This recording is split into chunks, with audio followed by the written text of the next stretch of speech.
Welcome to okay TV. This is Kavya. Today news updates ఇప్పుడు చూద్దాం. ACB అధికారులకు చివరి క్షణంలో చిక్కకుండా తప్పించుకున్న ఘటన ఒకటి వెలుగులోకి వచ్చింది. ఇసుక ట్రాక్టర్ల యాజమానులను వేధిస్తున్న ఓ పోలీస్ అధికారిని పట్టుకునేందుకు ఏసీబీ అధికారులు వలపన్నారు. అయితే ఇలా చిక్కినట్లే చిక్కి సదరు ఎస్ఐ జారుకున్నాడు.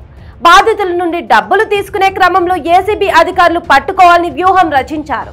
అయితే వారిని గమనించిన ఎస్ఐ తప్పించుకుని పరుగులు పెట్టాడు. కరీంనగర్ జిల్లాలోని రాయకల్ పోలీస్ స్టేషన్ పరిధిలో ఇసుక ట్రాక్టర్ల రవాణా విషయంలో చోటు చేసుకున్న లావాదేవీల్లో అక్కడి ఎస్ఐకి 25,000 ఇచ్చేందుకు ఒప్పందం కుదిరింది. అయితే డబ్బులు ఇవ్వడంతో జాప్యం జరిగింది. దీంతో తరచూ వేధిస్తున్న సదరు ఎస్ఐపై ఏసీబీ అధికారులకు ఫిర్యాదు చేశారు. ఈ క్రమంలోనే మధ్యవర్తి ద్వారా ఈ డబ్బులు ఇచ్చేందుకు నిర్ణయం జరగగా డబ్బులు తీసుకుంటున్న క్రమంలో ఎస్ఐని రెడ్ హ్యాండెడ్ గా పట్టివ్వాలని అధికారులు నిర్ణయించారు.